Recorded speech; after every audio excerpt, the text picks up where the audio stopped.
Today we are spilling the tea on machine work, and I've just posted a reel to Instagram, and the caption was essentially that I think machines beat out any other implement when it comes to specifically hypertrophy. Now, if you know a little bit about my background, I started off as a kettlebell coach, and obviously there is a lot to know. There's plenty of cues. There's lots of little tips and tricks that you're able to give as a coach to help increase someone's output in something like a swing, a clean and press, or a snatch. And for a very long time, I lent into this identity because it gave me a chance to show off how good of a coach I was and how much better I could make you at kettlebells and at using free weights. And there was this saying that the strong first instructors used to say all the time. And I used to fall for it, to be honest. And it was, don't use machines, become one.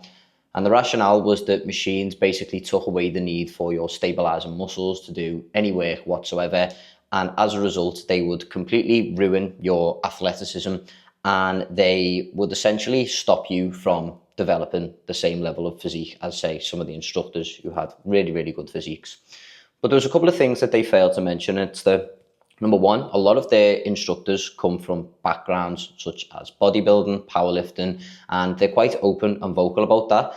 And lots of them had built their physique using machines, using lots of other implements, and had then moved to kettlebells and have maintained their physique with that.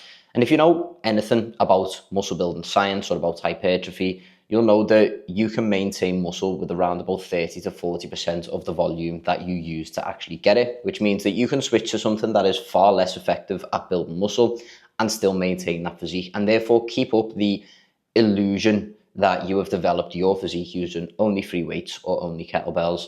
Now, I put myself into a gym that was essentially full of guys who were using machines all the time, and they would use free weights, they'd use kettlebells, they would do conditioning, they do all sorts of stuff.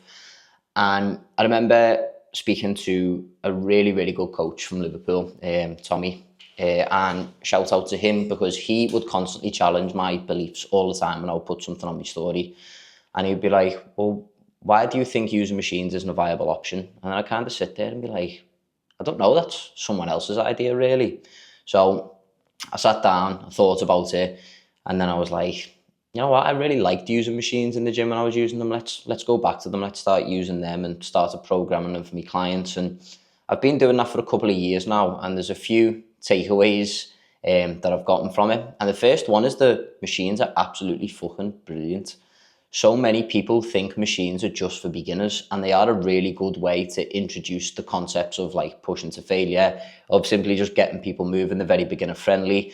And loads of people think the natural progression is to start with machines and then progress to free weights. I've actually found that in my lifting career, it's been the other way around. So when I first started, I was using lots and lots of free weights, but I would find that I was very tired all of the time. And for the majority of my lifts, when I was not using any external stability, there was always something else that was failing. There was always another limiting factor.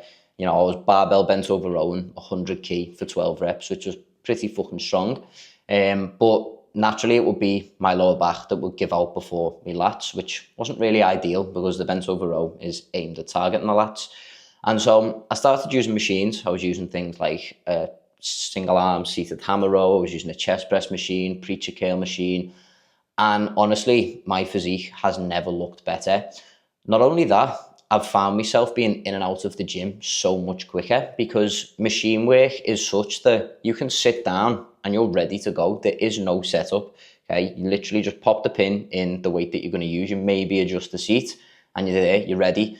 With the chest press machine yesterday, I was literally able to sit down and get 4 sets completed in about 8 minutes. The last 2 sets pushed both to failure, which is more than enough muscle building stimulus for the entire week. I will go on to do that a further 2 more times this week because I like a little 3 times per week frequency.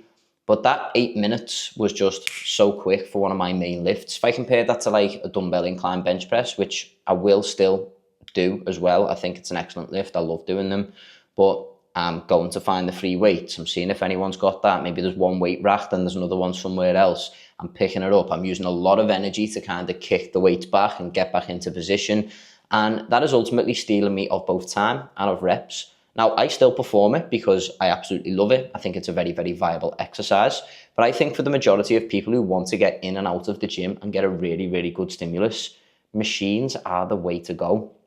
The other thing to realize is that it's a fixed path of resistance. So I've coached hundreds and hundreds of individuals, and I will get them to regularly send me like form updates and things like that throughout the week, videos of their training. And for a lot of them, they will sit back and do a dumbbell incline bench press, and their form just isn't really where I want it to be. Maybe because of their anatomy, maybe they're very, very tall, and so the range of motion is really, really long and a bit of a nightmare for them. Or maybe they're just pressing really, really wide when we actually want them to be a little bit closer into the body.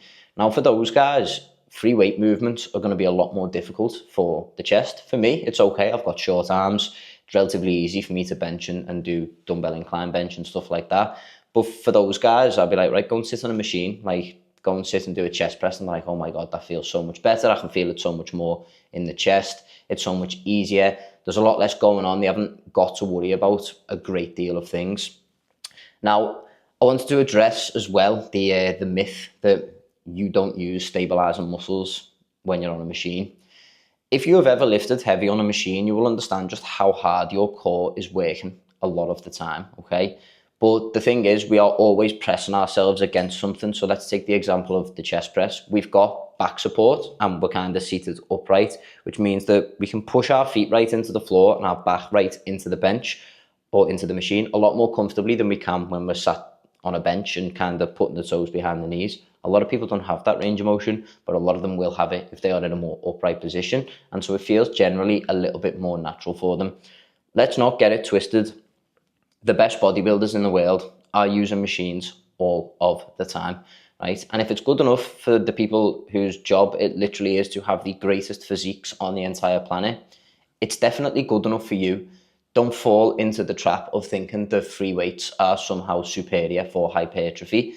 I would argue they are inferior for hypertrophy. What they are really, really good at, and I suppose that's their downfall in one sense, is working a couple of different muscle groups at once. So say the barbell bent over row, yet we want to get a stimulus to the lats primarily when we're working the lats, but we're going to get a little bit of a stimulus in the hamstrings and in the spinal erectors as well, almost by accident because we need them to stabilize ourselves during the lift. You can view that as a positive or a negative. It might be really, really good for you if you're someone who wants to improve the deadlift, but it might be really, really bad if it's the thing that is holding you back from developing your lats and then a little bit of a problem area.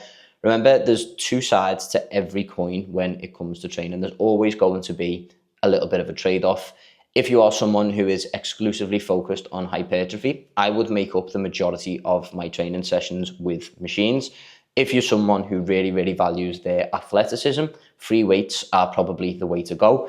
If you are someone like me who does a bit of boxing, a bit of running, a bit of Muay Thai, and a bit of lifting as well, I like both, okay? So it's good to have the qualities that free weights bring, and it's also good to have the qualities that machines bring. I want a nice, predictable, reliable way to progressively overload when it comes to building muscle. But I also want to challenge myself in some awkward positions and in some dynamic lifts that only really barbells, dumbbells, and implements like med balls and things like that can actually bring. So remember, do not fall for fitness dogma. Machines are fucking king. They're excellent. Every single tool has its use. Please do not try and fit a square peg into a round hole when it comes to your training.